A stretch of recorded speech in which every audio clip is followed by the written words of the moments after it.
Estimados participantes, muy buenas noches. Les saluda Rosy Condori, asesora académica de Consultoría Internacional Público-Privado Galenos.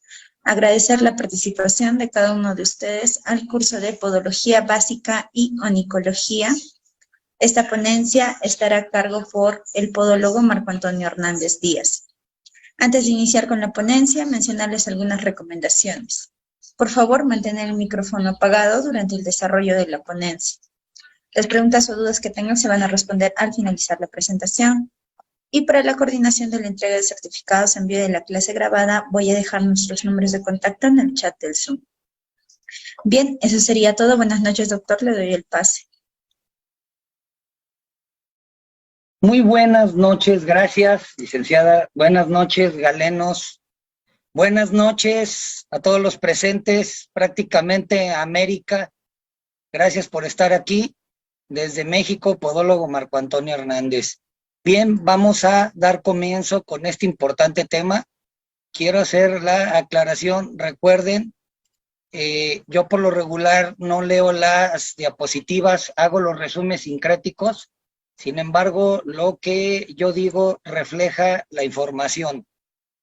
Iniciamos y recuerden al final preguntas y respuestas. Gracias. Podología básica y onicología. Cuando hablamos de la podología básica, vamos a hablar que la podología está normada en diferentes formas en varios países. América es un continente muy grande. Hay una vasta cantidad de países, cada uno de ellos tiene su normativa al respecto. En algunos países, por ejemplo, en Europa, el podólogo hace intromisiones quirúrgicas. En América, el podólogo es primera línea de atención en podología terapéutica y el espíritu podológico en parte de América es conservador. La podología, entonces, se va a encargar de un buen diagnóstico de las anomalías del pie. Toda esta situación de los eventos de atención podológica no son necesariamente quirúrgicos, sino que partimos desde el inicio en tratar de ser conservadores. Sin embargo, somos multidisciplinarios y podemos intervenir antes y después de la cuestión quirúrgica. En este sentido, vamos a hablar que la podología tiene 3 niveles: la podología quirúrgica, la terapéutica y la podología básica. ¿Qué es podología? Viene del griego podos, pie, y logía, estudio o tratado. En un sentido deontológico estricto, la podología es una rama de la medicina, es un quehacer de salud. Por lo tanto, el podólogo está facultado desde todos los ángulos para realizar diagnósticos. Estos diagnósticos entonces son complementarios para situaciones académicas, investigación, lo que es un estudio. También hacemos prevención de las afecciones del pie junto con técnicas terapéuticas que son muy propias de la podología. La podología básica entonces se va a referir y se va a encargar del diagnóstico generalizado del pie. Es una valoración rápida del pie que nos va a llevar a una intervención instrumentalizada. Dicho intervención instrumentalizada consiste en maniobras sincréticas que van enfocadas a 1, la prevención; 2, recuperar la comodidad y la integridad del pie. La cultura general se refiere a esta clase de intervención como pedicura. Sin embargo, el podólogo, al ver la situación que se desvirtúa en la situación de lo que es una pedicura, vamos que el término en general pedicura es desprolijo. Por lo tanto, el podólogo hemos adoptado, por decirlo así, el término quiropodia, quiropodología. Este fue surgiendo a través del tiempo, surgió precisamente en Europa hasta que fue adoptada en América. Así es que la quiropodia va a implicar un quehacer de índole clínico de primera línea que va a consistir en valoración general del estado de salud del pie y un enfoque de corrección y prevención en la integridad del pie a través de maniobras. Estas maniobras son propias, ¿sí? Lo anterior, entonces, logra mediante un cuidado de un acto completo clínico, valoración, interrogación, obtención de datos, análisis de datos, lo que es una exploración, valoración, informe y la quiropodia como tal, que es una onicotomía, legrado, desbridado, pulido y exfoliado tanto de la uña como de hiperkeratosis y que incluye al tejido blando en diferentes situaciones. Así es que entonces hablar de la podología básica, a la que comúnmente llamamos quiropodología, es la parte más conocida de la profesión del podólogo. Abarca, entre otras cosas, la situación y el tratamiento que engloba elomas, comúnmente callos de diversas naturalezas, porque hay varias clases de lomas, la hiperkeratosis, también llamada dureza o callosidad, y problemas unguiales diversos que van a involucrar situaciones de cambio congénito adquirido o distrofias adquiridas o no, y se engloba todo esto, ¿sí?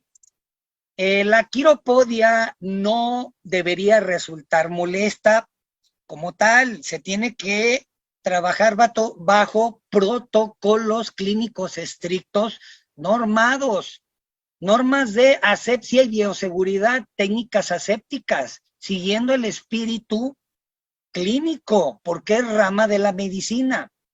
En situaciones especiales, quizás se recurra a anestésicos locales para evitar la negativa a la consulta, el temor natural del paciente, facilitar la maniobra, etcétera.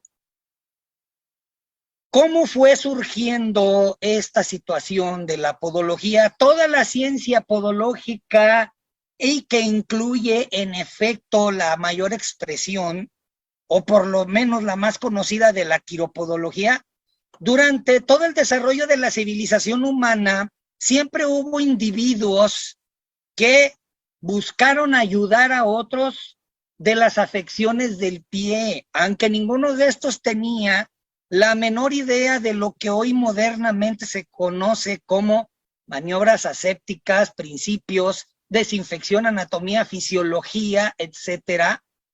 Ellos ejercieron esta función de una forma manual, enteramente empírica, a veces de padres a hijos, y que esto fue perdurando hasta llegar al moderno podólogo, ¿sí? Eran protomaniobras que por lo menos sentaron las bases para que desde un punto de vista antropológico se llegara al sentido actual de la quiropodología y sentarán las bases para la podología médica. Uno de los ejemplos más claros antaños en la historia es el papiro Ebers. El papiro Ebers es conocido como el primer documento científico de la historia por la forma en que está estructurado. Se recogen más de 800 diferentes enfermedades con descripción, signos, síntomas, tratamientos, etcétera. En el papiro Ebers, este documento antiguo contiene un pequeño tratado dedicado al miembro inferior, al pie, y precisamente los egipcios se referían o denominaban al pie como Radigüey. Aquí se ponen las contracciones vocales, las consonánticas en ausencia de las vocales. Aquí tenemos el jeroglífico del pie, que en el lenguaje egipcio se menciona como una letra V. En las páginas o parágrafos 611 al 615 de este documento, también se ven 5 recetas para curar enfermedades del pie. Tendrían los egipcios podólogos que aliviasen la patología del pie. Bien, sabemos que tenían una medicina bastante sofisticada. Al hacer los análisis de los instrumentos nos damos cuenta que son muy parecidos a los instrumentos quirúrgicos de hoy día. Sin embargo, está bajo sospecha el hecho de que en efecto tenían por lo menos individuos dedicados exclusivamente a las maniobras del pie, aunque no podemos asegurar que hayan sido podólogos de alguna manera. Después, estos, en un sentido más moderno, hacia el 17 y 18, se sentaron las bases para que nacieran ahí los podólogos, pero como vemos, desde antes ya existían referencias de estos individuos. Si le buscamos a la historia, hay muchas más referencias que no mencionamos aquí, pero que son muy curiosas. Dentro de toda la florida patología del pie, nos ha llegado algunas afecciones que merecen destacar, naturalmente, que no respondían al nombre profesional actual. Y eso está ahí precisamente en estos rollos, ¿no? Y son datos muy curiosos. Pero el concepto, es importante hacer notar que algunos países tienen normativa para la quiropodología básica, como una maniobra de servicio de salud, pero dos rubros: la preventiva y la atención primaria.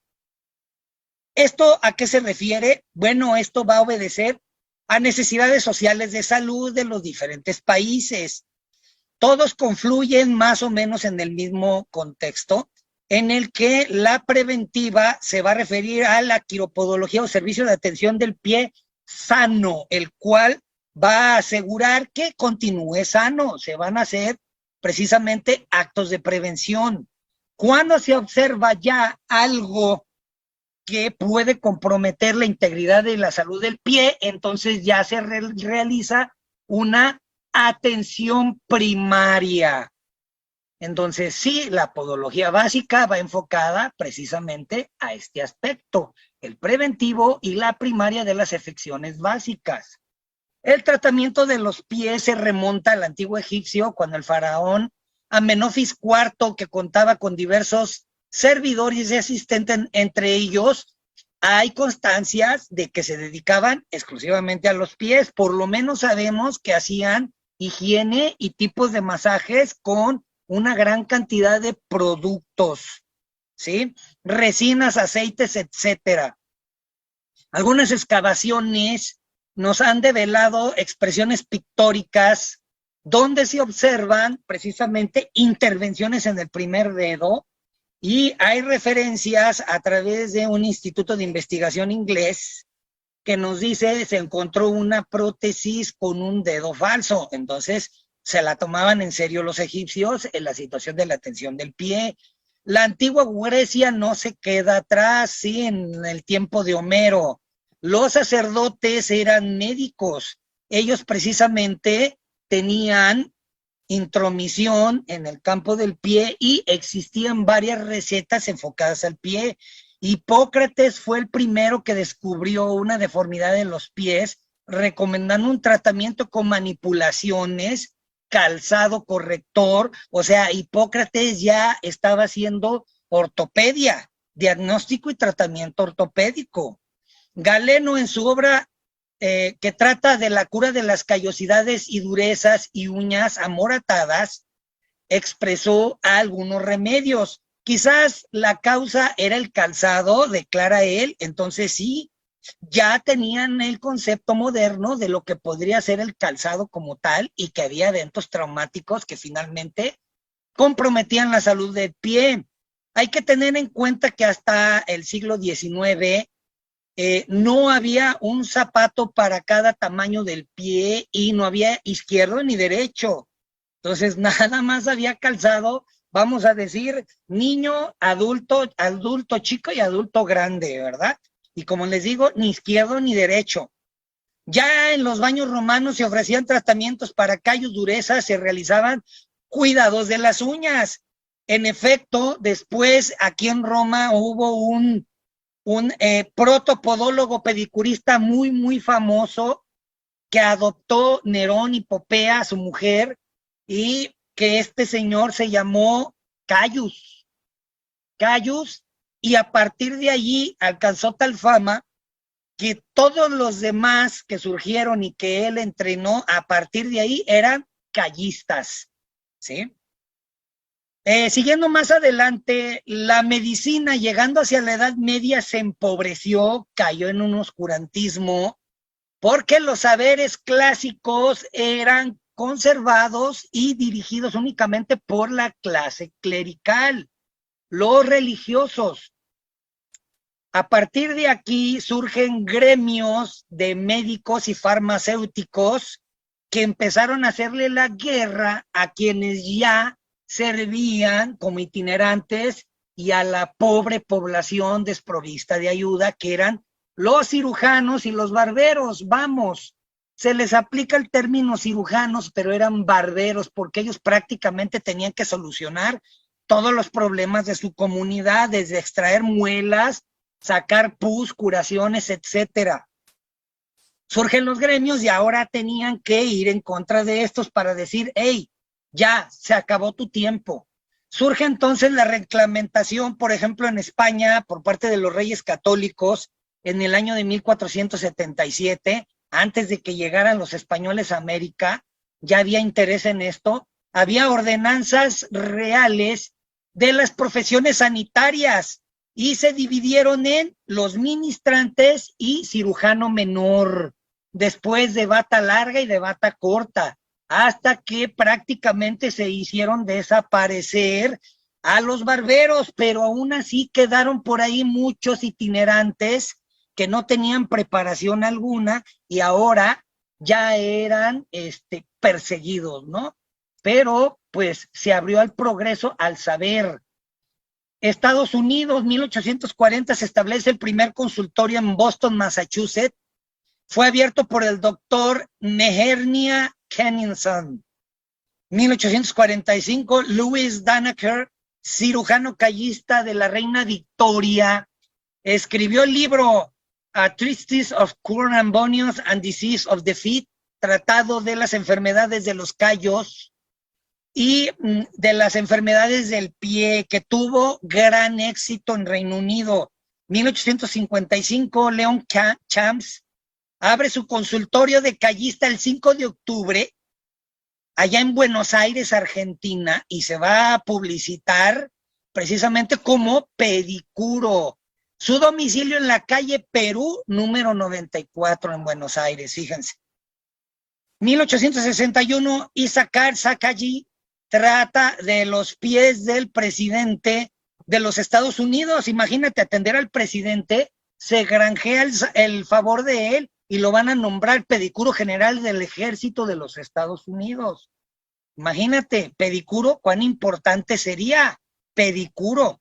1865, Richard H. Westberg, como uno de sus 28 miembros, es nombrado primer presidente de la Sociedad Pédica de Nueva York. Entonces, imagínate, la primera asociación pédica nace en Nueva York, 1865, con 28 miembros.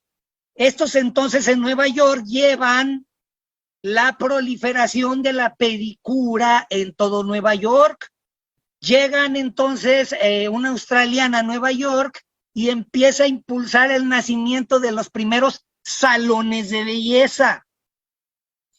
Al nacer los salones de belleza, se les ocurrió entonces, bueno, ¿y si ponemos pedicura en los salones de belleza? Y ahí fue en 1914 aproximadamente, durante el tiempo de la Primera Guerra, la pedicura entonces empezó a practicarse en los salones de belleza. Aquí fue donde ocurrió la separación de los respetables pedicuristas con formación médica a quienes empezaron a darlo en los salones estéticos.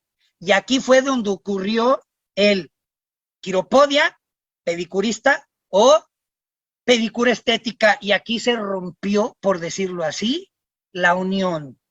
Asimismo, se entrega la primera licencia a un quiropodista en 1907 aparece la primera revista titulada Pedic Society Items, los temas de la sociedad pédica, dirigida por Alfred Joseph, y a la postre presidente del Journal of American Podiatry Association, de podiatras asociados.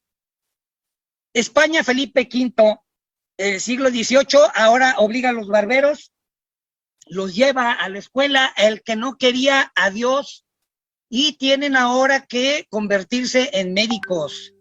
Aquí es donde la cirugía se encuentra escalonada y es el cirujano de bata corta y de la bata larga. Se va desarrollando estas figuras de carácter ambulante que recorren las calles ofreciendo los servicios para el cuidado de los pies. Hoy día también hay podólogos que prácticamente se dedican a la itinerancia, a realizar la quiropodia, ¿no es cierto?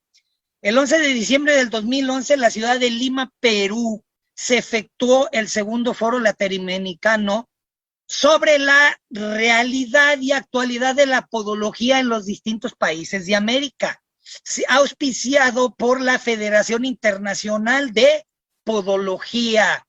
11 de diciembre de 2011, en la ciudad de Lima, Perú, se efectuó abriendo la puerta a nuevas normativas. Tratamientos farmacológicos, artículo 77.1 de la Ley de Garantías y Uso Racional de los Medicamentos y Productos Sanitarios. Tratamientos ortopodológicos en el anexo real del decreto 542 de 1995 ordena al ortopeda atender la receta del médico y podólogo. Tratamiento de cirugía podológica de acuerdo con las especificaciones de los planes vigentes. En México surge legalmente la carrera de podología hacia el 2000, finales de 1999, y en América Latina, a diferencia de los países antes mencionados, se crea a partir del 2010 la especialidad médica de podiatra, que es el cirujano del pie. 2017, Agencia de Protección Sanitaria de la Ciudad de México establece todo el reglamento de actuación del podólogo en el servicio de atención ambulatorio y surge el gabinete podológico, al menos en México. Cuando todo esto ocurre, entonces se entendió que la podología básica requiere, pues, de un método clínico para dar precisamente validez a esto. Este protocolo de método clínico es como en el especialista generalista del pie, que va a abarcar precisamente toda la situación de toma de datos y debe de ser completo y en su conjunto ágil para que podamos aplicarlo. Cuando cometemos errores en esta situación de ser ágiles, puntuales y demás, algunos han cometido el error de abandonarlo y de decir, no, es que para una simple quiropodia, ¿como para qué, verdad? No estaríamos faltando a la ética al no tomar en serio el método clínico aquí. Entonces podemos hoy día ver que amplios sectores de la población relacionan todavía a la podología exclusivamente con la aplicación de la técnica de la quiropodología. Sabemos pues que el podólogo tiene muchas otras acciones terapéuticas y demás. Sin embargo, el hecho de saber que la quiropodología es lo que más la gente necesita y conoce, entonces haremos bien en seguir todos estos protocolos que son muy similares porque siguen la misma ética médica en la mayoría de los países. Para instaurar definitivamente el rol del podólogo como un especialista, hay que seguir entonces dicho método de estudio clínico que nos va a llevar al diagnóstico y al tratamiento del paciente de una forma rutinaria y coherente. El problema es que si este sistema es muy exhaustivo, se va a derrotar la situación. Entonces hay que ser muy puntuales en esto y saber qué se requiere seguir para exploración y complementación ágil de datos que nos lleven a diagnóstico y tratamiento. Entonces no es simplemente una intervención del pie, no, es valoración para tratamiento pronto innecesario de las anomalías del pie. El podólogo debe transmitir en esta primera intención de podología básica, quiropodología, a la par autoridad bien entendida y empatía y confianza hacia el paciente, a la vez que surja el respeto profesional y personal, es decir, somos podólogos. Digo esto al margen de lo que estamos diciendo. En algunos países de América dicen podólogo, pedicurista nice, ¿verdad? Pedicurista profesional. No, no. El podólogo entonces se imbuye de dignidad como profesional, y el hecho de que haga esta noble labor no significa que seamos menos o inferiores a otros profesionales. Por ello, debemos cuidar la forma de interacción con el paciente, debiendo combinar trato amable, signos de distinción que se asocien a la imagen profesional del podólogo, porque tenemos prestigio y nosotros somos responsables de dar prestigio a la podología, por lo menos a la básica. Los gestos de cortesía, lenguaje no verbal, debe de ser idóneo. Hay que disponer un espacio digno y que proporcione un ambiente grato, sobrio, y aunque sencillo, debe de ser pulcro y organizado. No necesitas como podólogo invertir una gran cantidad de dinero para que tu consultorio luzca como un hospital de primera, no, sino que ser pulcro y ordenado, que refleje la dignidad de nuestras funciones. Bien, ahora, el análisis de la marcha, dentro de esto, lo que son el protocolo de la atención básica, ya vimos el trato cordial, ahora análisis de la marcha.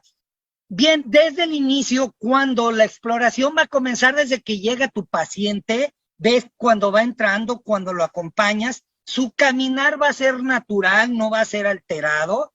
Puedes tomar datos valiosos aquí, luego lo pones en camilla, lo sientas, haces una valoración dinámica, articular, etcétera.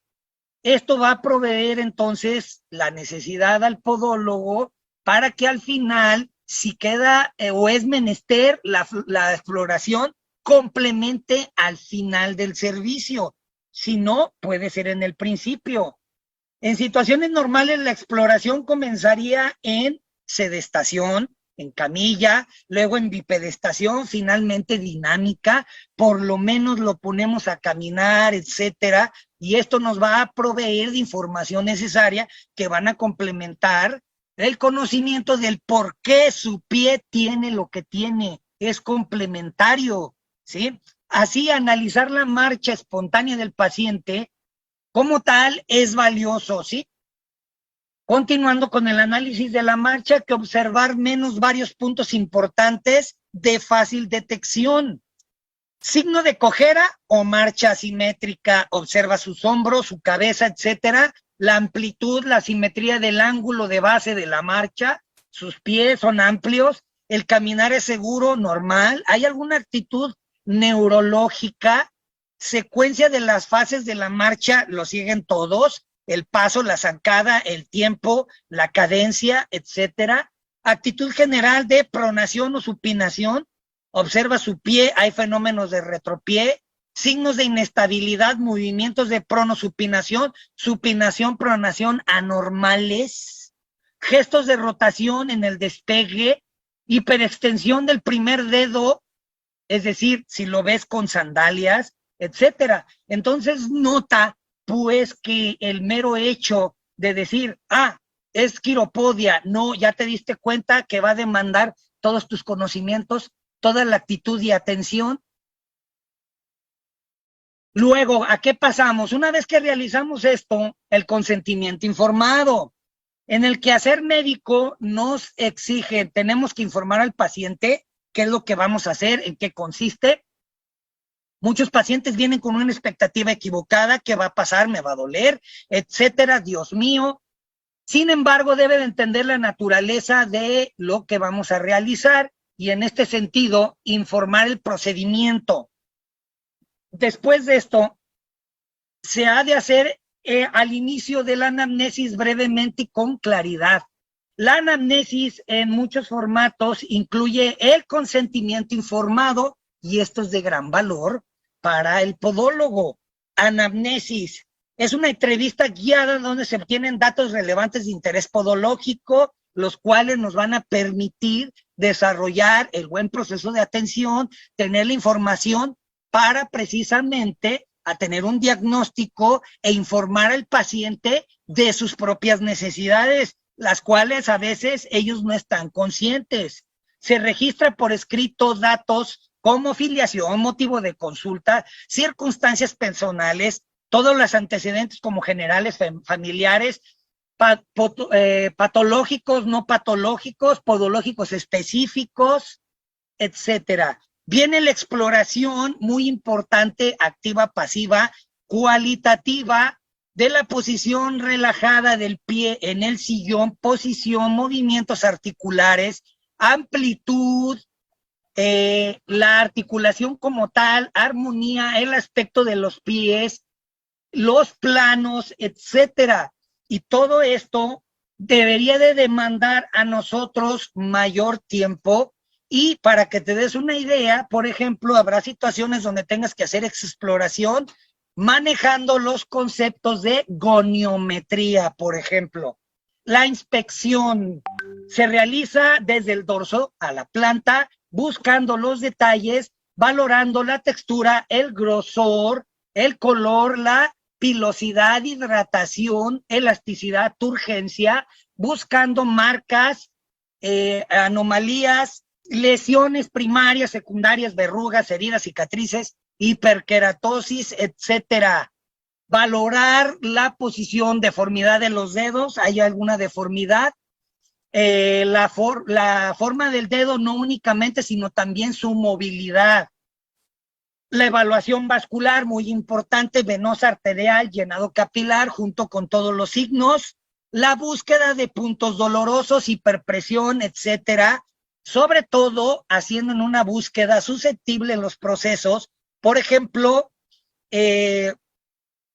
metatarsofalángicos o articulaciones metatarsofalángicas, que son las que están más sujetas al estrés. Hay que determinar si el dolor es provocado por la palpación o si es una estructura ya previamente inflamada, es compatible con un traumatismo no referido con el paciente, estará asociado a su situación precedente de salud, pero no en la dinámica o en el reposo o únicamente cuando palpo. Dolor fisiológico por una presión excesiva, porque estoy presionando demasiado. Todos estos factores no deben de escapar a la atención del podólogo asusado y al podólogo con experiencia. Exploración sensitiva, cuando hay sospecha de trastornos sensitivos, se va a valorar, por ejemplo, la prueba de monofilamento del Semmes-Feisten en el pulpejo o en los llamados 8 puntos. No hay que omitir las articulaciones metatarsofalángicas. Exploración muscular, de la misma manera, los grupos, sobre todo en pierna y aquellos que se involucran en la posición del pie. Pruebas complementarias, Doppler, ¿hay alguna situación? No encontramos pulsos, los pulsos son débiles, hay situaciones evidentes de vascularidad anómala, arterial, etcétera, telangiectasias, estrellas azules, tortuosidades y demás. Bueno, el Doppler venoso, índice tobillo-brazo, análisis sanguíneos, radiografías, radios X, etcétera. Todo esto es complementario. Luego nos vamos a las listas de problemas, las cuales se van a basar precisamente y guiar la terapéutica en cada uno de los pacientes. Recabar datos, análisis y semiología, lo que nos va a llevar al diagnóstico, con la finalidad de tener los datos precisos, hacer las listas de problemas y que nos sirvan precisamente también para situaciones epidemiológicas, también para guiar el plan terapéutico integral. Vamos a hacer entonces prevención clínica, farmacológica, ortopodológica, física, quirúrgica, Luego, nuestras competencias va más allá. Debería derivar a qué profesional, cómo lo voy a derivar. Sí, hacer un equipo multidisciplinario, médicos familiares, enfermeros, fisioterapeutas, incluso psicólogos, porque nos hemos encontrado en situaciones de anomalías del aparato ungueal que resultan vergonzosos para el paciente y por lo tanto deberíamos de apoyarnos en un profesional como un psicólogo, por ejemplo. Es necesario entonces tener en cuenta que este método clínico para la podología básica es de primera línea y hay que tomarla en serio. Parte de lo que es la podología básica de este evento quiropodológico, algo que es demandante para el podólogo es el aparato ungueal, la uña. Por lo tanto, la onicología va a complementar el quehacer del podólogo. En el ejercicio podológico básico van a saltar gran variedad de signos que pueden desarrollarse en la uña y el aparato ungueal, por lo que se va a requerir de estas ciencias auxiliares para poder tener un diagnóstico y tratamiento. La onicología es aquí entonces el elemento necesario que nos va a llevar a dicho diagnóstico. El aparato ungueal, entonces, como vemos, ha persistido en la evolución de la especie humana, se ha adaptado a las necesidades de los dedos, la cuestión del uso, de la modernidad, del calzado, el cual ha ido cambiando y por lo tanto impactando al aparato ungueal de forma diferente en base a las funciones. Esta adaptación facilita actividades de la vida cotidiana, a veces las limita, calzado traumático, etcétera, llegando a producir dolor y verdaderas anomalías de las uñas producido por esto. Por este motivo, las personas que sufren patologías ungueales acuden a los profesionales de las ciencias de la salud demandando una solución. La lámina ungueal es muy susceptible, comúnmente pues llamada la uña, y este es el principal objeto del estudio de la onicología. Aunque generalmente tiene una consistencia dura, forma bicóncava, superficie lisa, brillante, dos concavidades y situaciones mecánicas específicas de plasticidad, resistencia e implantación, tienen que tener el sentido de normalidad para entender la situación de las anomalías. Así es que entonces la onicología como una especialidad que surge de la dermatología nos va a llegar a entender la naturaleza del aparato ungueal y cómo las anomalías pueden producir signos y síntomas, lo cual nos lleva al estudio anatómico onicológico, que es una disciplina conocida por el especialista, tanto dermatólogo como podólogo especializado. Basta con que analizamos a varias bibliografías del aparato ungueal para que nos demos cuenta que por lo regular ningún bosquejo y análisis de la anatomía del aparato ungueal está completo. Siempre le van a hacer falta elementos, lo que nos lleva a saber que el estudio anatómico onicológico completo, ese es el que lleva el podólogo y el dermatólogo. La onicología va a completar dicho estudio. La onicología se ve beneficiada con algunas técnicas precisamente para recabar todos estos datos de anatomía, fisiología y patología, como por ejemplo el estudio quirúrgico anatómico. Significa que a través de una intervención quirúrgica del aparato ungueal se establecen y se recogen todos los datos para complementar el sentido anatómico. La dermatología va a utilizar la onicología junto con la tricología, el estudio del cabello, precisamente para cumplir con su función. En el interés del estudio de la uña ya hubo intereses desde la antigüedad, Galeno y otros. Debido a las limitaciones técnicas de la época, era difícil entender la naturaleza de la lámina ungueal y cómo estuvo constituida. Hubo varios de estos que más o menos tuvieron la idea de la anatomía, que era muy incompleta en aquellos entonces.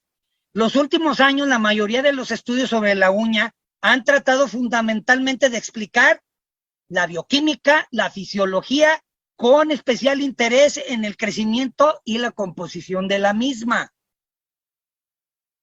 Como ya sabemos, la sintomatología de la patología unguial es muy extensa, va a estar asociada a diferentes anomalías y la onicología es valiosa aquí y va a permitir, tanto en el estudio fisiológico y anatómico, podológico y patológico, una gran especialidad, ¿sí? Un ejemplo, tenemos aquí a través del estudio anatómico todas las partes: placa, borde distal, borde libre, lecho unguial, placa unguial, raíz, ligamento especial, la protección de estos, los surcos. ¿Qué son los surcos? Surcos onicocanales. ¿Qué es el sistema cuticular? Etcétera. Todo esto nos hace ver que fundamentalmente la onicología echa manos, por ejemplo, de la embriología, la génesis del aparato unguial y cómo va a impactar cuando el niño nazca y su desarrollo. Los últimos estudios de ecografía del aparato unguial junto con la exploración quirúrgica nos han dado nuevos datos. La propia anatomía de la zona, con diferentes estructuras y densidades distintas, va a favorecer la distinción de algunos datos que antes estaban erróneos. La lámina unguial, ¿cuántas placas o capas tiene? ¿Cuál es la profundidad y la actividad de la matriz unguial? ¿Hay algún otro anexo? Sí, la ecografía de la uña nos ha respondido todas estas preguntas. La uña como tal es una estructura anexa de la piel localizada en la región dorsal, pero con diferentes líneas de hiperecoicidad, es decir, densidad, que nos hacen ver que la uña es una estructura más sofisticada de lo que habíamos pensado. Los pliegues, cómo se involucran y cómo tiene relación la matriz unguial con el resto. Eso es la valoración de la ecografía de alta resolución. Luego viene la onicoscopía. La onicoscopía es un dermatoscopio que va a ser enfocado a la exploración del aparato unguial, tanto el pliegue proximal como distal como de la misma uña, la cual a través del tiempo nos ha dado un compendio de datos que nos van a hacer ver que efectivamente la uña tiene características insospechadas, y la onicoscopía nos ha hecho entender estos datos. Perdón. El dermatoscopio es un dispositivo médico de aumento. Basta con que tenga 10 o 20 aumentos para que cumpla con su función. Hay diferentes clases de dermatoscopios. Hay algunos de hiperluminiscencia o de visión directa. Todos son de fácil manejo. Hay manuales, hay digitales e incluso hay algunos que son capaces de tomar imagen y video. Aquí tenemos un ejemplo de una nicoscopía en un evento de una melanoniquia y nos permite conocer la naturaleza precisa del fenómeno a través del estudio nicoscópico. Hay algunas enfermedades sistémicas como la esclerodermia que van a producir, igual que la dermatomyositis, algunos signos específicos casi patognomónicos en el aparato unguial, que el mero hecho de echarles un vistazo con onicoscopía nos lleva al diagnóstico. La psoriasis es una de ellas. Entonces vemos cómo hay gran valor en la utilización de estas técnicas.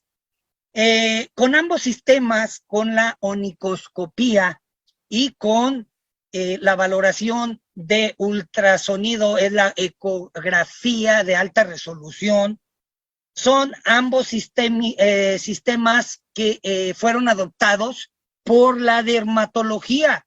Si nos vamos un poco tiempo atrás, vamos a ver que la onicoscopía, la exploración de la uña, junto con lo que se llama capilaroscopía, no es vieja, es decir, es reciente. Comenzó por allá hacia inicios de los años 90 y hoy día hay pocos podólogos que conocen y manejan esta técnica de exploración, el onicoscopio. Cuando el podólogo se involucra con su función, es de gran valor. Diversas bibliografías especializadas en el estudio onicoscópico nos hacen ver que en efecto el onicoscopio o dermatoscopio tiene un gran actividad o valor para completar un diagnóstico, es decir, llevar el diagnóstico de presunción del aparato unguial a un diagnóstico certero. ¿Cuál es la especificidad, por decirlo de alguna manera, la efectividad, grado de efectividad de la onicoscopía para la valoración y diagnóstico? Sí, hasta cerca del 100%, del 100%. Entonces, imagínate el hecho de tener una preparación en la utilización de la onicoscopía. No les digo de la ecografía de alta resolución porque resultaría más difícil desde la adquisición y los costos a los equipos, sino que sencillamente, por decirlo así, por su forma de utilizar. El onicoscopio, además de ser barato, nos da una referencia y metodología simple. Lo que tenemos que hacer es conocer los signos presentes y estar atentos a la aparición posterior. Por ejemplo, algunas enfermedades sistémicas como la esclerodermia, la dermatomiositis, el lupus eritematoso sistémico, se va a caracterizar por alteraciones capilares específicos observables, ¿sí? Tanto en el pliegue proximal como en el distal, la psoriasis, específicamente en el borde distal del aparato unguial de la uña. Estos en el proximal. De tal manera que al observar estos signos dermatoscópicos en el pliegue, vamos a decir que el estado capilar y de los signos capilares es una buena alternativa para confirmar enfermedades como esta naturaleza, además de características de cada enfermedad. Aquí podemos observar, por ejemplo, lo que es sangrados en astilla en la dermatomiositis. Estas líneas largas es característica de la dermatomiositis. Así es que en este sentido, las ciencias auxiliares que acabamos de ver, anatomía, fisiología, etcétera, junto con estas técnicas, lo que es la ecografía de alta resolución y la onicoscopía, van a hacer que el podólogo sea entonces un podólogo completo, profesional, amplio en la generalidad y específico en el tratamiento de las afecciones del pie. Entonces, en conclusión, el podólogo, como vemos, ya tiene a su disposición una metodología amplia en su campo. El adquirir esto, como por ejemplo, el mero hecho de hacer una atención básica podológica expresada mayormente por la quiropodología o quiropodia, vamos a tener un gran impacto en la salud del paciente. Y tener todo este método es una cuestión no de elección, sino de ética, puesto que toda esta metodología clínica, que es precisamente la misma que se utiliza en la medicina como tal, es científico académico. Es decir, podemos ver cómo en el mundo de la pedicura, por ejemplo, de la manipulación estética del pie, cuántos errores se cometen en la atención del pie. Por largo tiempo, los podólogos han tratado de dar a conocer a otros prestadores de servicio del pie como pedicuristas la necesidad de la adaptación de sus métodos. ¿Por qué? Porque el podólogo estamos o nos manejamos mediante la ética. Nosotros también nos interesamos por el impacto de la salud del pie en la comunidad. Por lo tanto, hay muchos podólogos que en su quehacer tratan de ayudar a que las pedicuristas tengan un menor impacto negativo en su función. Es decir, sigues técnicas asépticas, haces una perfecta desinfección, limpieza, esterilización, sabes cómo tratar al pie en el proceso de la remoción del legrado del surco de los onicocanales, y lo que parece ser un patrón de error constante en muchas pedicuristas es el daño del sistema cuticular. Si tenemos que poner un ejemplo rotundo que cometen un error, la mayoría de estas, es el levantamiento del sistema cuticular. El sistema cuticular está representado por el eponiquio. El eponiquio es la representación del borde proximal interior que va a sustentar la matriz unguial. Sí, ese pliegue que se adhiere a la parte dorsal de la uña, la que no se ve, es un sello, el eponiquio. Y la parte que no entra en dicho pliegue, que es parte del epidermis, se adhiere a la lámina unguial y nos forma, ¿qué? La cutícula. Entonces, estos sellos deberían de quedar intactos. De otra manera, vamos a perjudicar la salud. Y hemos visto cómo constantemente nos llegan a consultas diversas anomalías traumáticas y onicodistrofias producidas por estas atenciones agresivas en estos servicios. Entonces, sabemos los podólogos que las pedicuristas existen, tienen que ganarse la vida de una forma digna, pero nosotros tratamos de hacer ver que el impacto debería de ser menor. No es el hecho de que el podólogo diga, ok, más trabajo, ¿verdad? No, sino que aquí es donde la ética de nosotros también se demuestra. Tener todos los conceptos, método clínico, los beneficios del método clínico, como lo que son las técnicas asépticas, bioseguridad y todos los pasos involucrados, tanto en la atención, onicotomía, limpieza, desbridamiento, tratamiento de callosidades, hiperkeratosis, como el resto del quehacer. Todo esto sabemos que es de gran ayuda. Bien, hemos concluido, gracias. Vamos a dar unos minutos para responder sus dudas. Quien tenga una duda puede abrir su micrófono y pregunte. Vamos a esperar que se pueda hacer con orden. Vamos a esperar sus preguntas. Gracias. Ok, mira, la situación aquí es tener el diagnóstico exacto, ¿no? Yo me he encontrado con pacientes que llegan 2 años con tratamiento y es que no es onicomicosis, por eso usted no ve mejoría.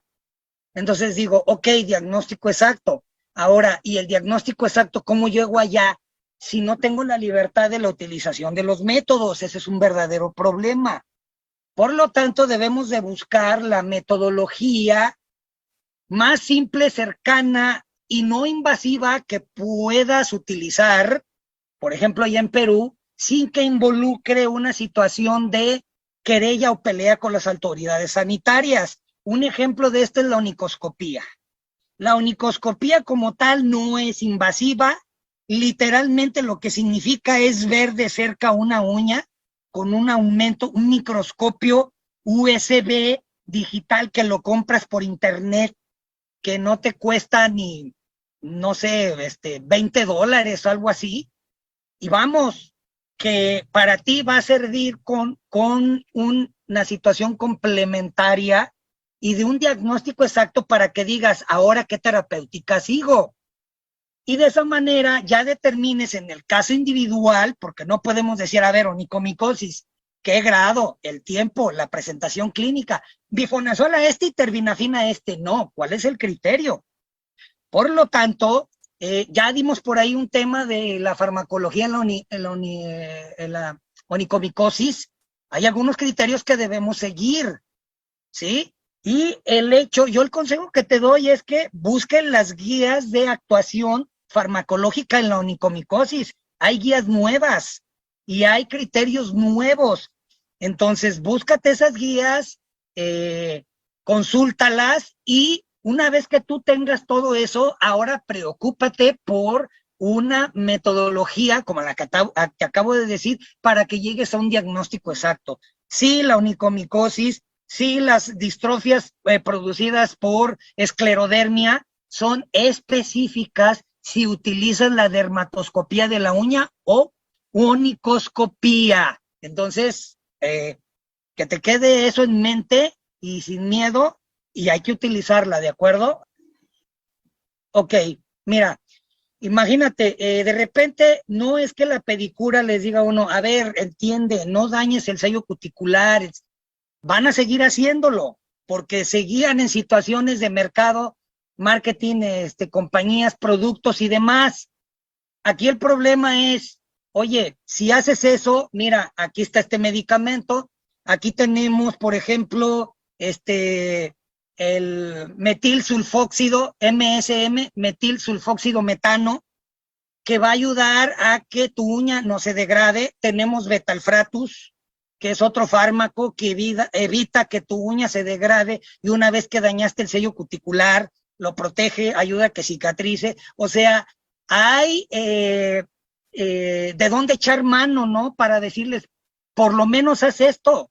Si vas a perjudicar abriendo la bolsa, hazlo. Ahora imagínate, para hacerles entender, por Dios, no pongas acrílico medicado, es difícil.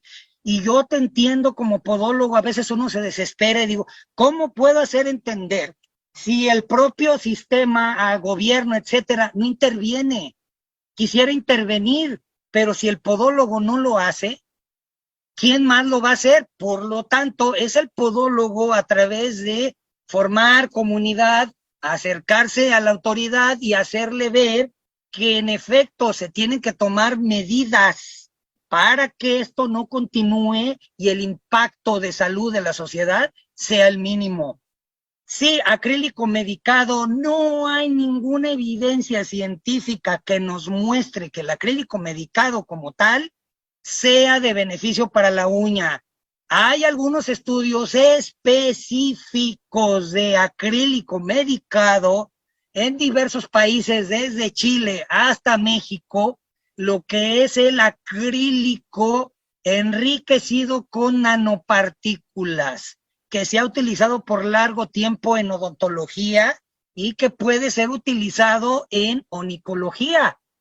Hay estudios, pero pocos referentes a tener que utilizarlo en la uña. El podólogo mexicano lo utilizamos a través de la experiencia empírica, pero vemos que hay evidencia que respalda esto. No nos metemos a experimentar, ¿de acuerdo?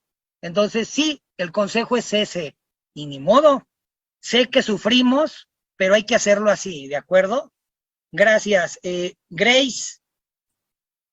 Ok, bueno, tratar la callosidad primero hay que determinar el tipo de callosidad. ¿Qué es el impacto de dicho callo en el pie? ¿Es factor biomecánico o no? ¿Está asociado a otro factor? Ok, esto va a determinar la intervención en la hiperkeratosis, en el callo. Hay diversos medios para la remoción de la callosidad. La mayoría de estos son desbridamientos quirúrgicos. Desde luego, tiene que ver con la experiencia, la mano y la sensibilidad del podólogo. Pero hay métodos que no te dicen los manuales, que no te explican, que desgraciadamente tu entrenador allí en campo quirúrgico, en campo de experiencia, te lo tiene que decir. llenado capilar, estirar la piel, cambio de color, etcétera, y entender hasta qué punto puedo desbridar. Esto que te acabo de decir, lo que es estirar, cambio de color, llenado de capilar y sensibilidad al tacto, es lo que nos tiene que guiar hasta dónde debo de quitar el callo. El otro aspecto es, estaba en situación de hiperpunto, es cuestión biomecánica, ¿por qué no hago protección, descargas, órtesis? Eso es lo que sigue, ¿de acuerdo? Y ahora hay algunos otros vicios adquiridos donde, por ejemplo, aquí en el aparato unguial, en el perioniquio, literalmente rasuran cuando no deberían de rasurar y se provocan inflamaciones paroniquias y eventos catastróficos. Pero si se llega a entender la anatomía y la patología, entonces esos vicios se corrigen. Luego entonces, que estoy diciendo, se requiere de una actualización, se requiere de una vigilancia a través de dichas actualizaciones. Entonces, esto que te acabo de decir es tan solo un ejemplo de cómo asegurarnos en algo tan crítico como es la remoción de callosidades, porque eso puede conducir a un evento del pie diabético donde antes no lo había. Entonces sí, estoy de acuerdo contigo, lo sé como enfermera a lo que te enfrentas, y eso es lo que se debería de hacer, ¿sí? Tal vez jornadas de enfermería directo con los podólogos para que se entienda qué es lo que se debe y no se debe de hacer. Esto equivaldría a una situación de intervención de actualización sanitaria, ¿de acuerdo? Gracias. Sí, lo que pasa es que aquí los programas de galenos se están aumentando. Se ha enfocado precisamente a lo que acaban de decir, por ejemplo, que hacer el próximo jueves, precisamente voy a dar el tema de las hiperkeratosis y de los callos. Eso que preguntaron, oiga, y esta situación del pie y del callo, y por qué lo hacen así, y el riesgo, etcétera. El próximo jueves hay un tema enfocado a eso. Es un tema de actualización en la comprensión, tratamiento clínico de lo que es los callos, las callosidades, las hiperkeratosis, ¿de acuerdo? Entonces, pues a nombre de Galenos y del CIAF, quedan invitados y pidan informes de esa próxima clase que sé que les va a servir muchísimo, ¿de acuerdo? Informes al link que te dejaron ahí. La coordinadora, sé que con gusto te va a decir la coordinadora, sí, hay un plan, etcétera, y te da los informes, ¿de acuerdo? A ustedes, muchas gracias, gracias a todos los presentes. Hemos concluido, buena participación, excelente. Me despido de ustedes, gracias a Galenos, y se despide Podólogo Marco Antonio Hernández. Hasta la próxima.